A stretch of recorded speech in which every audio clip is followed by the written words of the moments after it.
Good morning, children.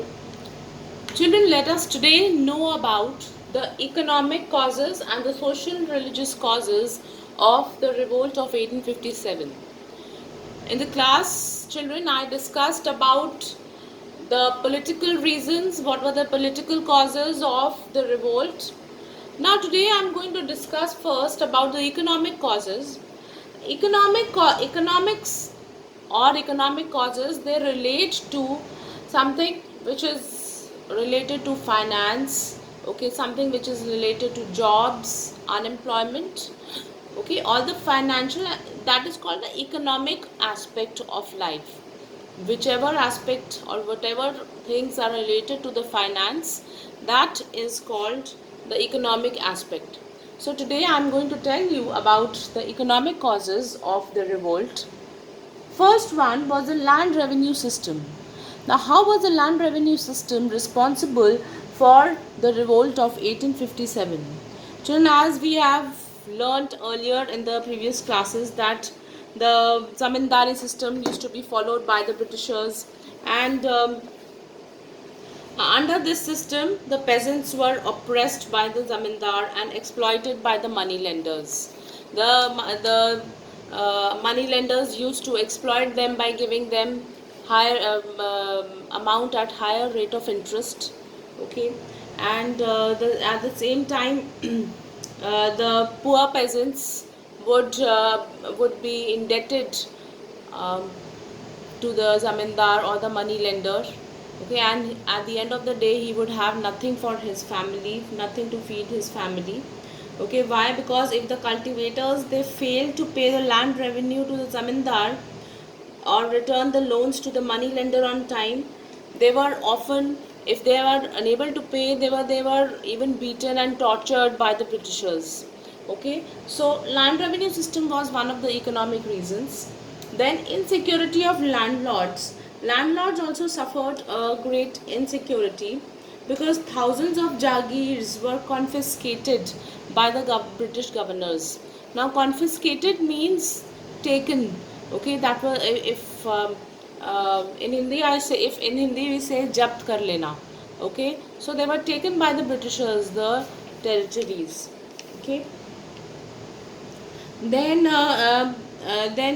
the other point was annexation of Awadh. So when Awadh was annexed, and the estates of the zamindar and the talukdar were confiscated, and when this the zamindars and the talukdars, they lost their territories, they became staunch enemies of the British. Okay, then the interest of, now again, this traditional handicrafts. Children, as you all know, that India was known for the traditional handicrafts, and still if we go to the interior of India, we will find so much of talent there. People with their own hands, they make beautiful pieces of art. But the Britishers, they never encouraged the traditional handicraft industry, and so it was ruined. Okay, so this again, because of their interest, because Britishers had no interest in the traditional handicrafts, but instead they used the grounds of India for cultivating indigo and other profit making things which was demanded in the European countries. Okay, then came the last one was the large scale unemployment. What unemployment means is losing one's job.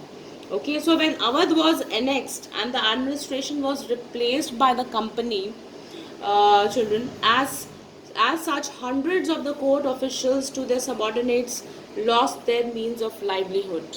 Okay, so when there was no king, okay, then the king only lost the territory, the people working under the king also lost jobs.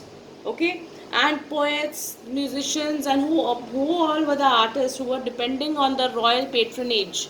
Okay, earlier, children, the kings used to have a lot of talented people in the court for their recreation only, like the musicians and the poets. So all these people also lost their job. Now, coming on to the social and the religious causes, the the social cause, now children, first of all, Britishers were the ones who introduced the concept of Western culture. They spread, they wanted to spread their culture in our country, which people of India thought that it was a threat to our religion or our customs. So the social reforms, one of the social reforms we have already studied in class 7, the various social reforms which were introduced. Let me just repeat it for you. Social reforms like abolition of sati, female infanticide. Female infanticide means killing of the girl child inside the mother's body. So female infanticide was there. Then Widow Remarriage Act were some of examples which caused deep resentment. Now children, this word is resentment.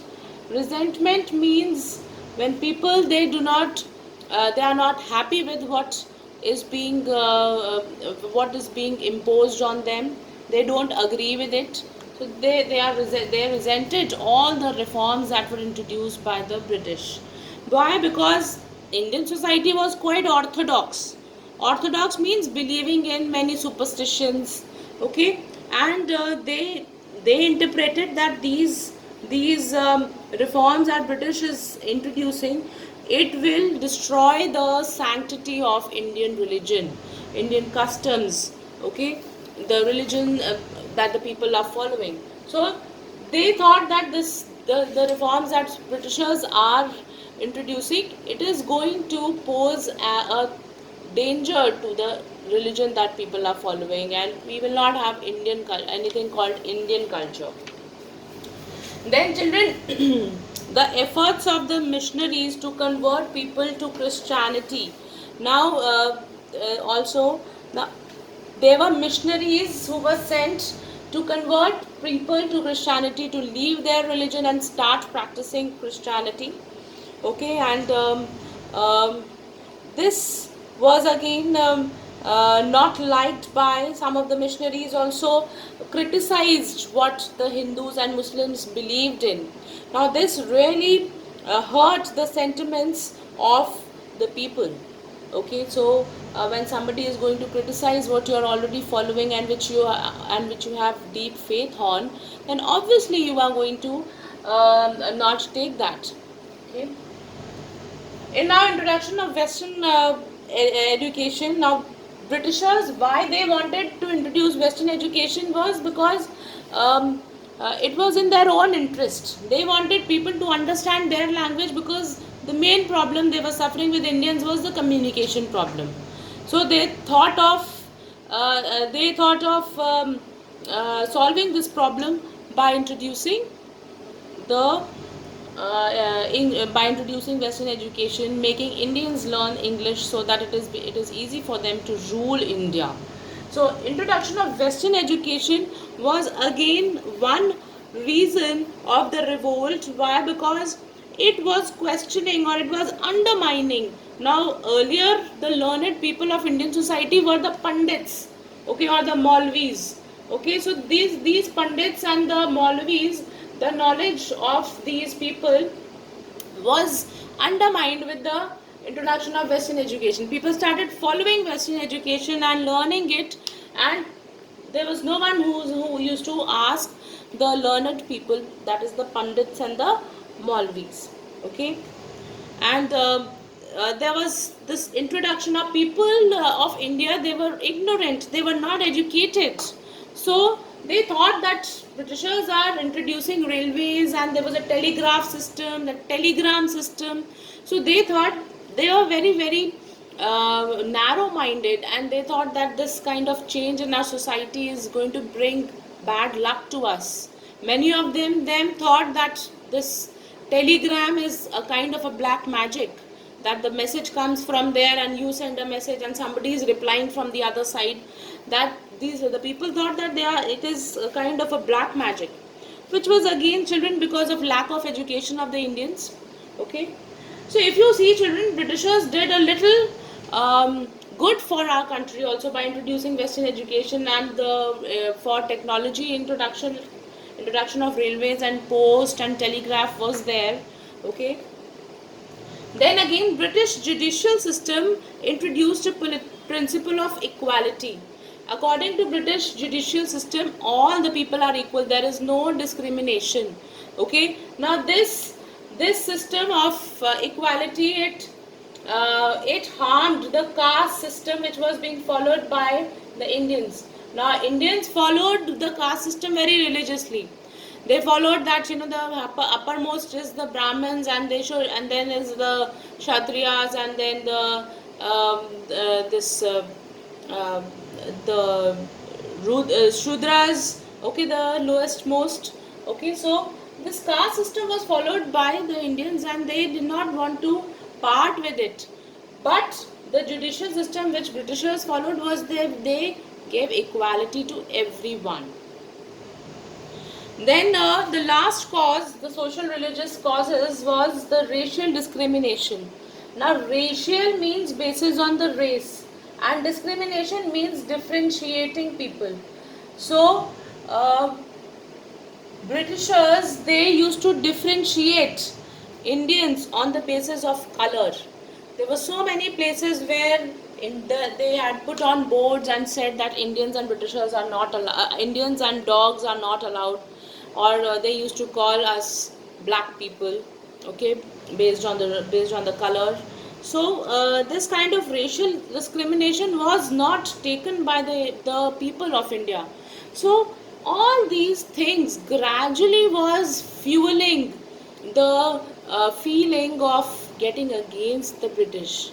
It gradually was leading and asking people to get up and revolt against the British. Thank you, children.